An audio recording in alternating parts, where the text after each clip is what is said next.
Hey guys, welcome to my YouTube channel Your पढ़ाकू friend. तो आज ये दोस्त आपको चैप्टर नंबर 5 में हेल्प करने वाला क्योंकि चैप्टर नंबर 5 बहुत ज्यादा डिफिकल्ट चैप्टर है, ठीक है। उसमें मिटोसिस, मियोसिस, साइंटिस्ट के नाम, हाइपरटोनिक, हाइपोटोनिक, आइसोटोनिक सॉल्यूशन सब कुछ आते हैं। इसके लिए आपको थोड़ी सी तो हेल्प चाहिए होगी, ठीक है। मैंने खुद पढ़ा था लेकिन आपको आज मैं हेल्प करने वाला हूँ, इसलिए चलो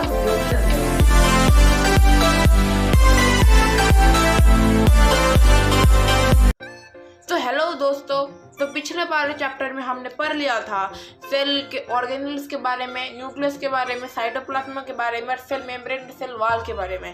तो अभी हम इस चैप्टर में जो पढ़ने वाले उसको एक बार हम देख लेते हैं टॉपिक कवर्ड में। तो हम इसमें क्या क्या पढ़ने वाले, कौन कौन से साइंटिस्ट थे जिन्होंने सेल के डेवलपमेंट में हेल्प किया, types of cell division, osmosis के बारे में और टाइप्स ऑफ ओस्मोसिस, ठीक है। तो फर्स्ट हम देख लेते हैं साइंटिस्ट के बारे में। सेल, सबसे पहले सेल को डिस्कवर किया था रॉबर्ट हुक ने, कब 1665 में। और जो माइक्रोस्कोपिक वर्ल्ड है, मतलब जो पॉन्ड में जो फ्री लिविंग सेल्स है, उसको किसने डिस्कवर किया था, ल्यूनहोक। अगर एग्जाम में पूछा जाए who discovered the microscopic world, तो आप लिखोगे ल्यूनहोक, ओके। और कब क्या था, 1674 में। Robert brown with improved microscope, ठीक है। 1670 से 1800 तक कोई भी इम्प्रूव्ड माइक्रोस्कोप नहीं थे, इसलिए रॉबर्ट ब्राउन ने इम्प्रूव्ड माइक्रोस्कोप से 1831 में सेल का जो न्यूक्लियस है उसको डिस्कवर किया था। पुरकिंजी इन 1839 कॉइन्ड द टर्म प्रोटोप्लाज्म। पुरकिंजी एक साइंटिस्ट थे जिन्होंने 1839 में प्रोटोप्लाज्म का नाम दिया था सेल के जो फ्लूइड सब्सटेंस है उसको। ये फ्लूइड सब्सटेंस साइटोप्लाज्म नहीं है, ये पूरा जो सेल है वो एक फ्लूइड सब्सटेंस के अंदर रहता है जिसको हम बोलते हैं प्रोटोप्लाज्म। उसके अंदर न्यूक्लियस भी रहता है। नेक्स्ट हम आ जाते हैं सेल थ्योरी में। All the plants animal that are composed of cell, that the cell is a basic unit of life. It was presented by two biologist Schleiden और शकवान। तो यहाँ पर हम देख लेते हैं सेल थ्योरी के बारे में। यहाँ पर सेल थ्योरी को किसने दिया था, दो बायोलॉजिस्ट थे जिनका नाम है स्क्लाइडेन और शकवान। और यहाँ पर आप देख सकते हैं स्क्लाइडेन का फोटो, ओके। स्क्लाइडेन ने 1830 और शकवान ने 1839 में ये बोला था जो सारे जो लिविंग ऑर्गेनिज्म है वो सेल से बने हुए हैं।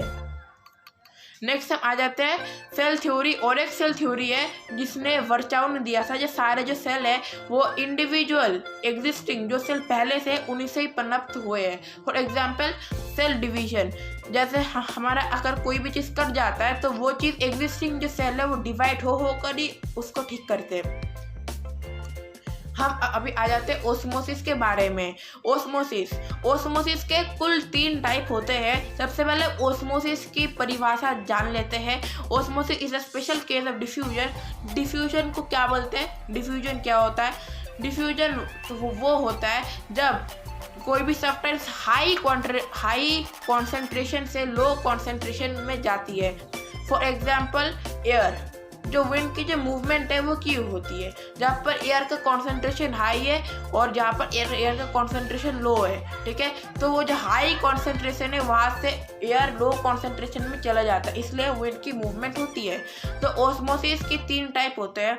ओस्मोसिस सबसे पहला है हाइपोटोनिक सोल्यूशन। हाइपोटोनिक सोल्यूशन एक ऐसा सोल्यूशन होता है जो सेल को सराउंड करता है और वो सोल्यूशन का कॉन्सेंट्रेशन लेवल है वो सेल के कॉन्सेंट्रेशन लेवल से हाई होता है, यानी कि वो सॉल्यूशन बहुत ज़्यादा डिल्यूट होता है। इसको हम बोलते हैं हाइपोटोनिक सॉल्यूशन। हाइपोटोनिक सॉल्यूशन में सेल वाटर सोक करके स्वेल अप हो जाता है।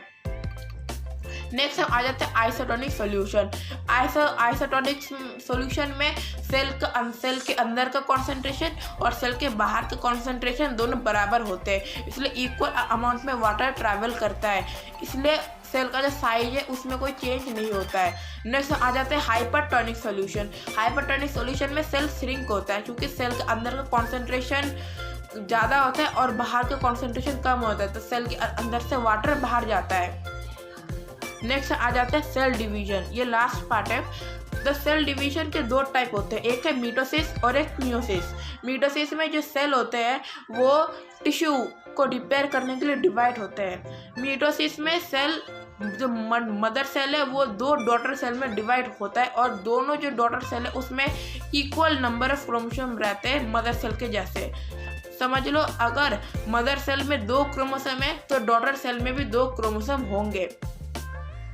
यहाँ पर आ जाता है मियोसिस। मियोसिस ज़्यादातर रिप्रोडक्टिव जो सेल्स होते हैं जैसे स्पर्म, उसमें उसका डिवीजन में हेल्प करता है।